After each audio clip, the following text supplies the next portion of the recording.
going on, Legion? As we're here like always, and we got Oversimplified. Now, I've never reacted to him before, but I have seen a few of his videos. Specifically, I've seen the history of Japan and the world, and that was on my personal time, like my person just watching. And then I've watched reactors checked out, like my fellow reactors check out, of course, Japan, the world, the World War I and II, and I've watched, you know, some of the some reactors check out the American Civil War. So I've kind of checked out the kind of five main ones, which they're all about America, where I'm from. So I don't think that, besides Japan and the world, but I mean the world and Japan were like his older videos. His world video, his history of the world, is probably his best one. Maybe not. He has some good ones later on too as well. They're all good.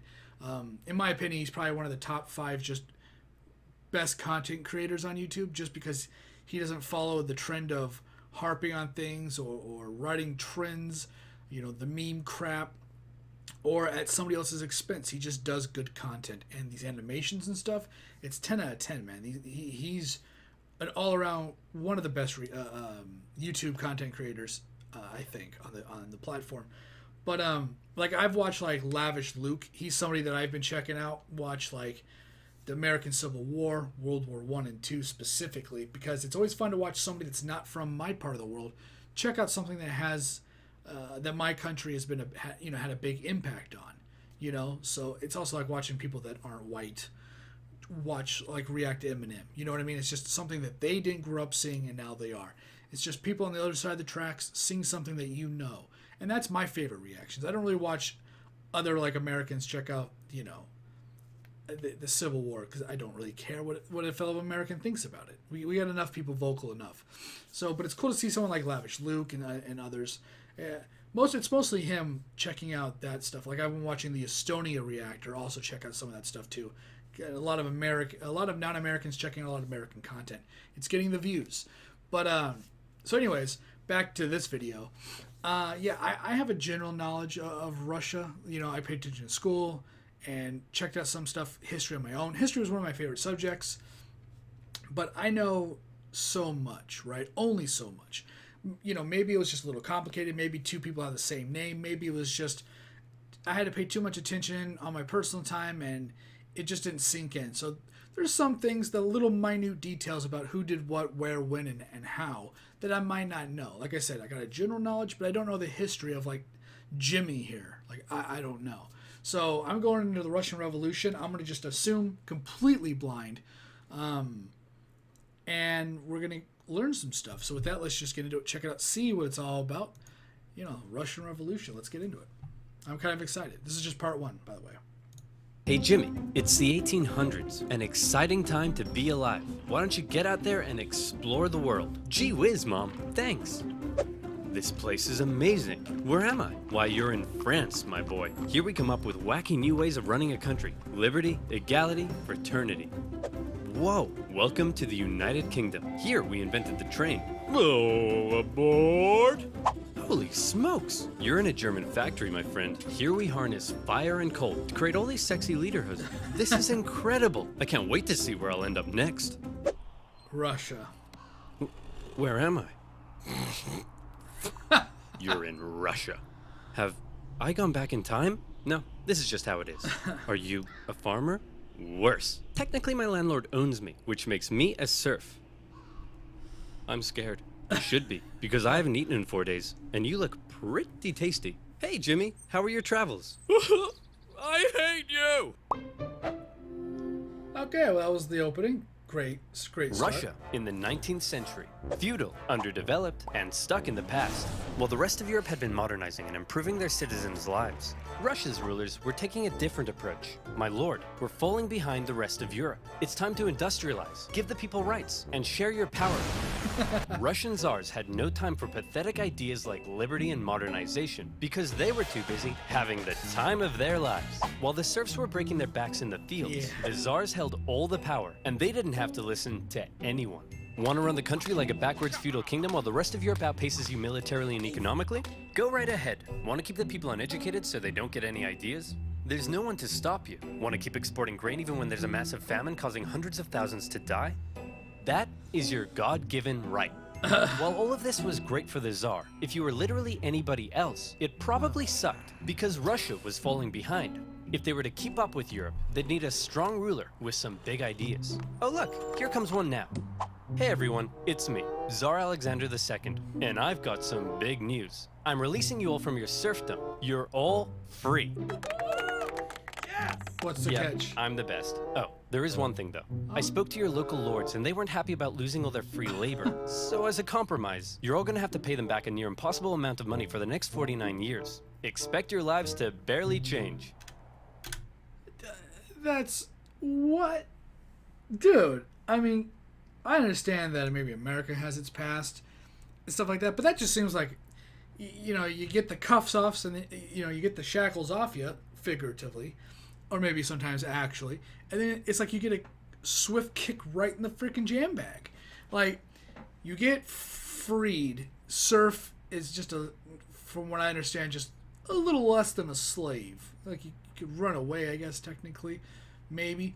But he's like, yeah, I'm the ruler, everybody's free, but your local lords aren't happy, and then they have to, instead of this freaking asshat having to pay the lords a certain fee or making some kind of rule, he just goes, I'm really not I'm not an Alexander the Great. I'm not a great, I'm just an Alexander the Second.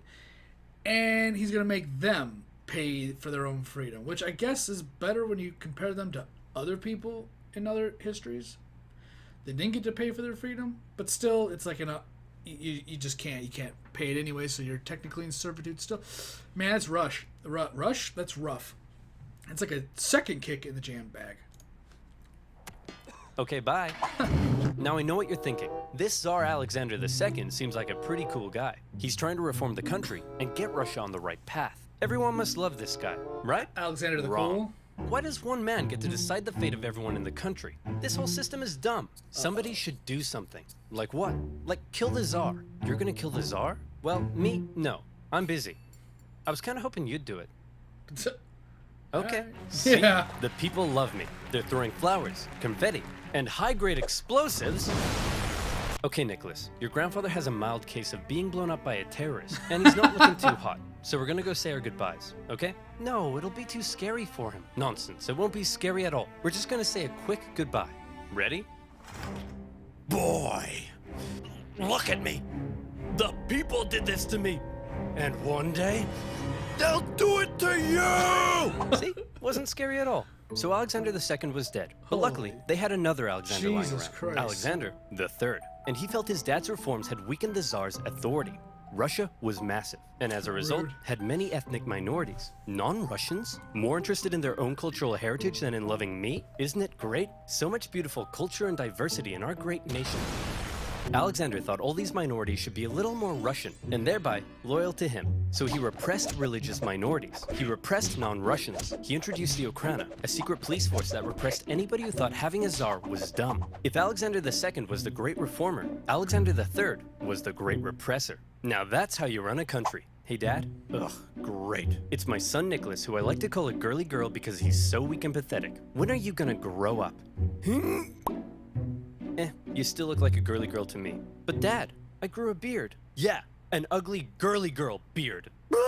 If rough. Nicholas was to one day be Tsar, he needed his dad to teach him how to run the country. But his dad instead suggested that Nicholas go somewhere else. So Nicholas went to Japan, got an edgy dragon tattoo, had his head sliced off by a policeman, and then came home. Now will you teach me how to rule? I suppose it's time. Okay, there's a lot you need to know before becoming Tsar. And he's dead. What? I've got kidney inflammation.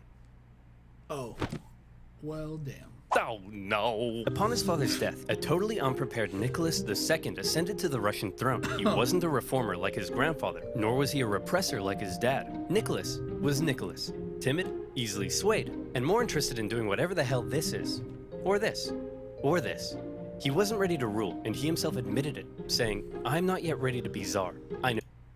Was Nicholas. Timid, easily swayed, and more interested in doing whatever the hell this is. Why do people do dumb stuff? Or what the hell? for this. Oh, no. Or that. This is the one I wanted to see. They're just making dumb faces. And it's good to know that people are the same back then as they were now. All right. He wasn't ready to rule, and he himself admitted it, saying, "I'm not yet ready to be Tsar. I know nothing of the business of ruling." Bit of an awkward time to bring it up. However, Nicholas firmly believed that he was chosen by God to be Russia's big daddy. And while he doubted his ability to rule, he was going to give it his best shot. And hey, who knows? And Maybe he's he dead. wouldn't be so bad after all. To get things off to a good start, Nicholas promised free pretzels and beer to a huge crowd in Moscow to celebrate his coronation, so enticing a proposition to starving peasants that the ensuing stampede left nearly 1,500 people dead. What the hell happened? We're not sure, but you're scheduled to go party with the French at 8 o'clock. Shouldn't I stay here out of respect for the people? When have Russian czars ever respected the people? Nicholas's decision to go party with the French immediately tarnished his image. Some were calling him Nicholas the Bloody. The czars had been partying hard at the expense of the people for long enough. They'd emancipated the serfs, but failed to lift them out of poverty. They used their secret police to crack down on anyone who might criticize them, and they'd failed to modernize and give the people rights, something the rest of Europe had begun doing over a century ago. The rule of the czars was quickly becoming outdated, and more Russians began wondering if there was a better way. For many, the solution was simple. Just look to the West. Republics, democracies, and constitutional monarchies galore. But a small growing group rejected that for an even better idea, a little something they called communism. Take Vladimir Lenin, an intelligent member of Russia's middle class, Lenin, dude. and also a massive ill-tempered jerk. If you disagreed with him about anything, he wasn't afraid to call you out. You fat-headed, simple-minded, vapid, cockeyed imbecile! Tenderheart Bear is a far superior Care Bear to Bedtime Bear. And he was no stranger to political unrest either. His older brother was executed for plotting to kill the Tsar, and Lenin himself was expelled from university for participating in a student protest. But how did Lenin go from being a middle-class nerd to the arbiter of socialist divinity? The arbiter. Well, to tell that story, we first need to go back a few decades to when a man named Karl Marx wrote a manifesto explaining how capitalism birth is a of Marx? system whereby the stinky bourgeoisie oppressed and exploited the working masses, and that only through class warfare could the workers rise up and instate a communist utopia. Now go back forward a few decades to Lenin reading that manifesto and loving it. But publicly admitting you loved Marx and not Russia's big daddy would get you the cruelest punishment imaginable: exile to Siberia. Enjoy exile, where you'll live with your wife, chill around town, and secretly write socialist newspapers. Hey, that doesn't sound so bad. And your mother-in-law is going to live with you. No! Once Lenin finished his stint in Siberia, he left Russia for Europe, where he was free to hang out with other Russian Marxists and talk about how great communism was. Now today, you might hear the word communism and think of this. But that's not how intellectuals living under a tough czarist regime saw it. To them, communism promised a land where all were equal, where workers weren't exploited, and even people like you could get a girlfriend. So Lenin joined a party of Russian communists living in Europe, and he founded I'm down. Where do I sign up? a communist newsletter that was smuggled into Russia to try to radicalize the people. However, not everyone in the Socialist Party agreed with Lenin. In fact, they disagreed with him on a lot of issues, and Lenin was so uncompromising that he caused a split in the party. During one conference, a heated debate broke out, and Lenin was unwilling to give an inch. You pig-ignorant, half-witted, fatuous morons! Cereal is a soup! Listen, Lenin, you're a smart guy, but you have no idea what you're talking about. We're out of here.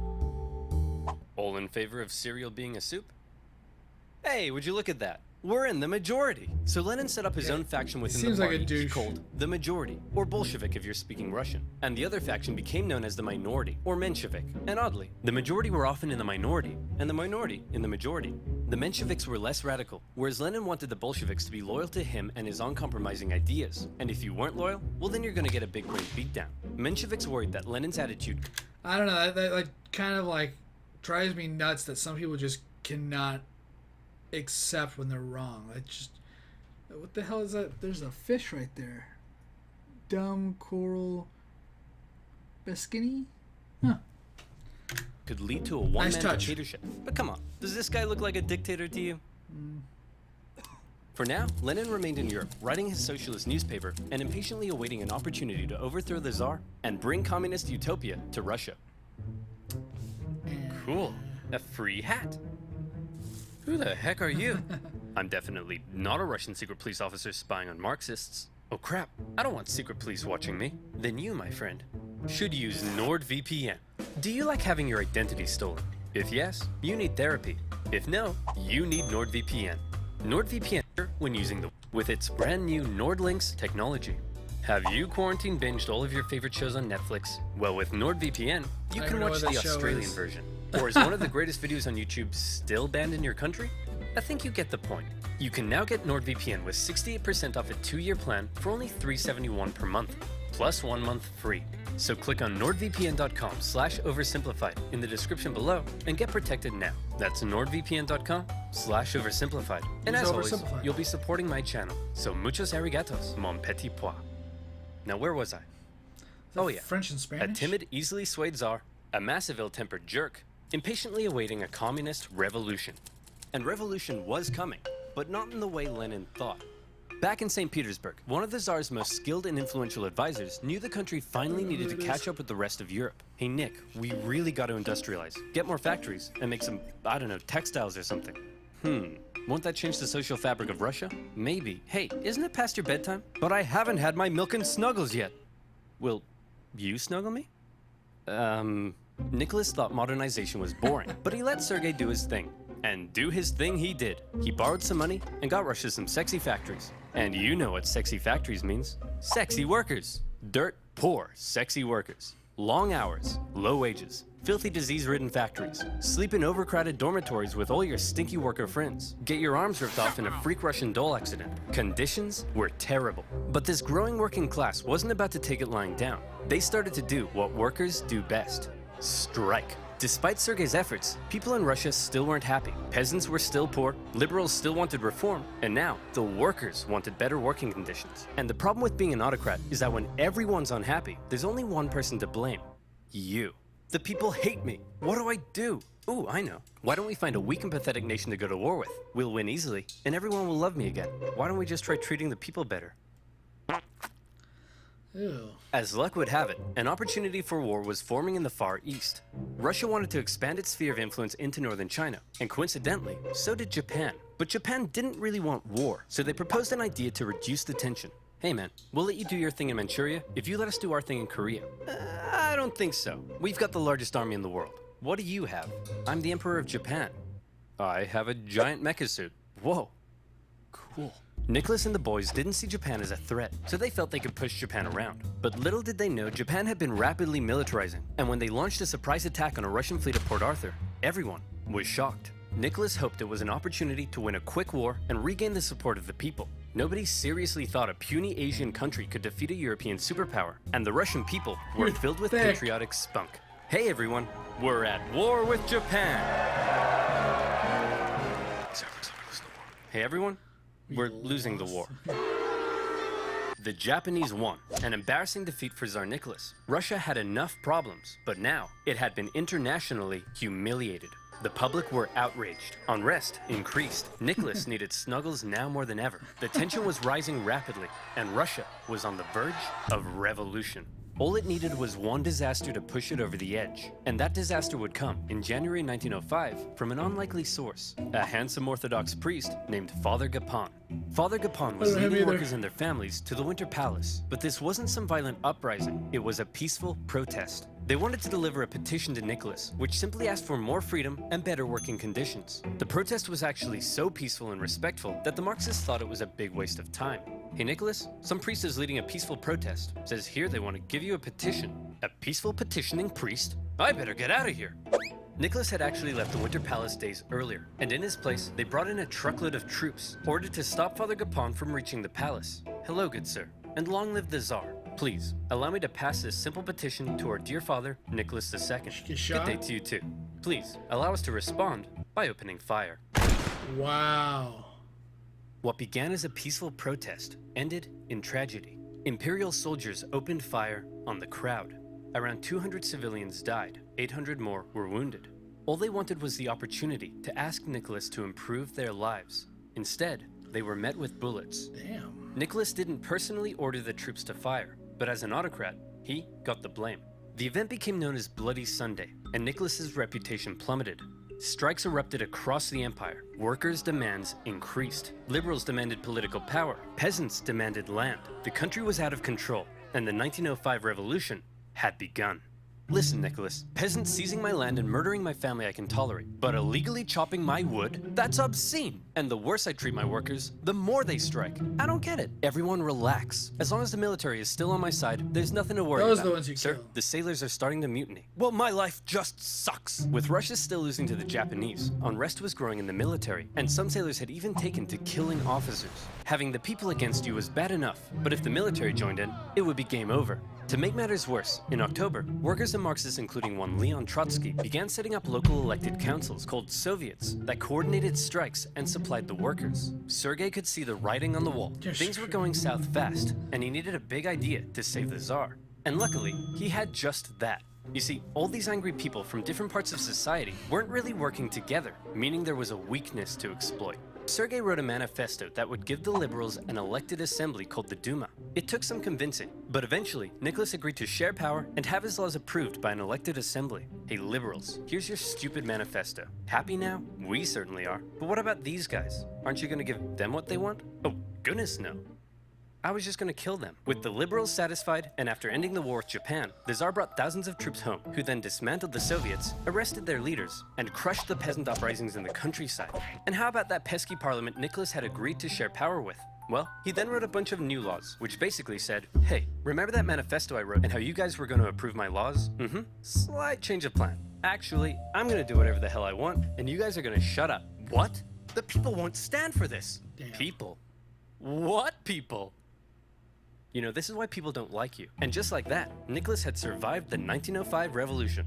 But wait, a revolution? In Russia? Where was Lenin? Well, Lenin and his communist pals were still in exile. He tried desperately to Cool radicalize the beans. uprising, but all he could do was watch. As the movements failed to organize, the liberals sold out the poor, and the Tsar outplayed the people. Furious, he believed Russia had missed a great chance for a real revolution. From now on, he felt the only way left was an armed revolution by the workers. Watching the events of 1905 unfold, Lenin learned a lot. The Tsar, Jesus. however, would prove to have learned nothing. After the 1905 revolution had failed, the Tsar's new top man was Pyotr Stolypin, and he had big ideas to prevent any more chaos. Step 1, reform agriculture. This'll make the peasants love you. And step 2, we'll kill anyone who doesn't. To discourage any more revolutionary ideas, Stolypin began to crack down even harder on the Tsar's opponents, and thousands were sentenced to death. The noose even earned itself a new nickname, Stolypin's necktie. I don't get it. I've heard that. Oh, I see, because it goes around my neck. That's so funny.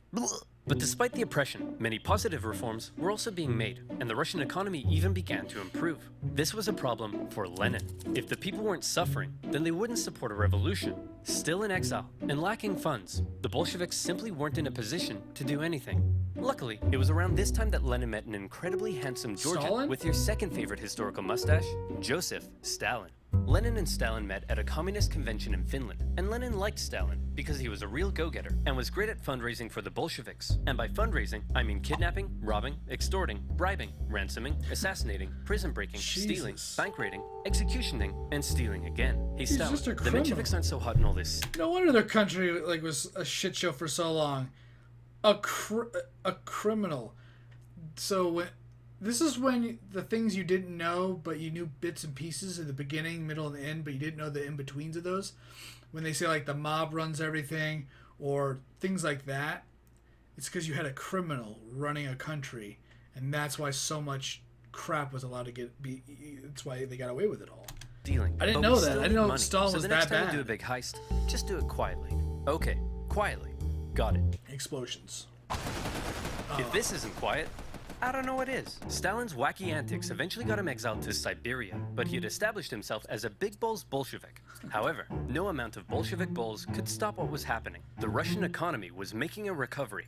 For the Tsar, things were looking up. This is great. All Nicholas has to do is sit back and not mess anything up. Hey everyone, Oh, crap. big news. I'd like to introduce you to my new best friend. He's a crazy, drunken, beardy, horny, scandal-ridden magic wizard man, and he smells like a goat.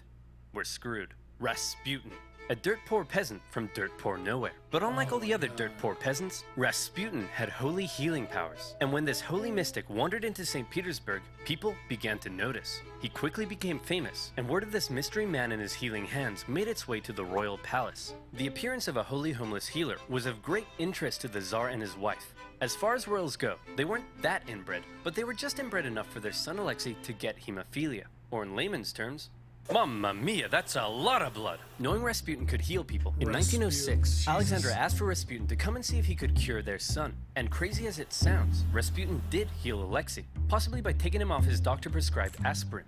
Having seemingly done the impossible, Rasputin became very close to the royal family. But having a crazy homeless wizard man hanging around wasn't a good look for the Tsar, because Rasputin was freaky. Not only was he a big fan of alcohol, but he'd also throw these crazy parties with Russian nobility, where he'd and all night long, and then he'd his whole head, not a guy's. What the hell? And nobody knew how the goat got on the roof. Initially, the press were banned from talking about Rasputin, but eventually, the ban was lifted, and the tabloids went to town. The whole thing was a huge scandal, and everyone was freaked out that this guy was influencing the Tsar and his wife. Nicholas could have spent this period of relative peace improving his image. Instead, he spent it doing this. But as weird as the whole Rasputin thing was, so long as the economy continued to improve and the people's lives kept getting better, Oh god, what maybe happened? it would be okay. I actually don't know what Maybe happens. there would be no more revolutions. Maybe this video could even end right here. Or maybe things were about to get worse. A lot worse.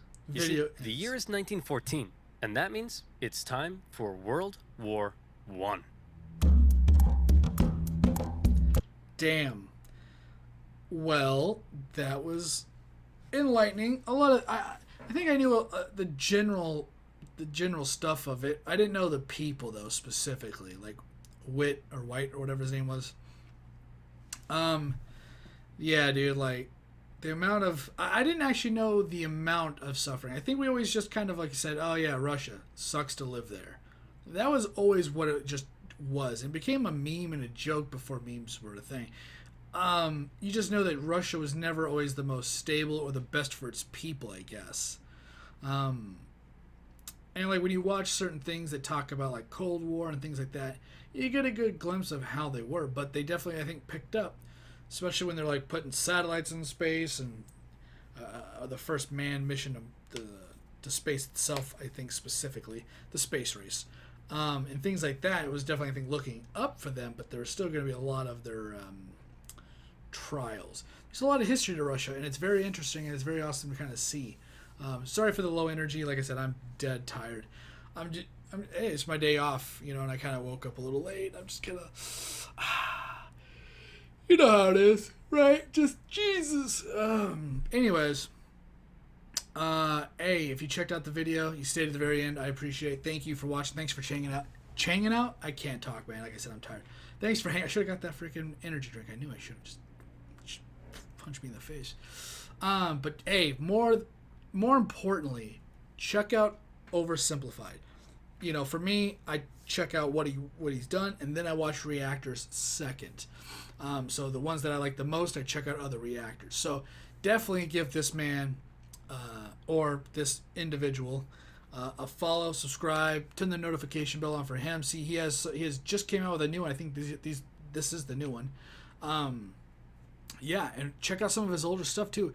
The history of the world is a little bit more frantic and a little bit just in your face. A lot of information just comes flying at you.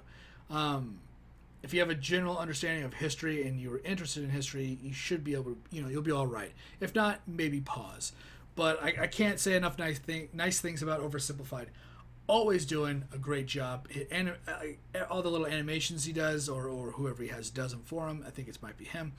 And all the little details. Just it's his pitch, his voice, and the delivery in general. It all just kind of comes together to be a perfect storm of this is fun to listen to, it's fun to watch, and I'm really learning something. At least learning the nitty gritty, the cliff notes, if you will. And that's pretty crazy. That it's talent, I think, to be able to get so much information in such a video that's usually less than 30 minutes long. The history of the world, though, that is there's an ungodly amount of information. Or history of the planet is what it is, history of the world. I don't think he has a history of the universe. I don't think he does. I know there is a video that is how big the universe really is, and I think that always gets kind of lumped in when people talk about this channel. It's another one of those channels that does that as well, and that's a good video too. But check this guy out. Thanks for watching. Thanks for hanging out. Like the video, like the content. You always like, subscribe, or share. Remember, it's completely up to you. I do appreciate it, though. It does help me out in some way or another, and I'll see whatever video I'm doing next. Once again, my name is Azrael, and I'll see you on whatever video I'm doing next. Check this guy out. Later, guys.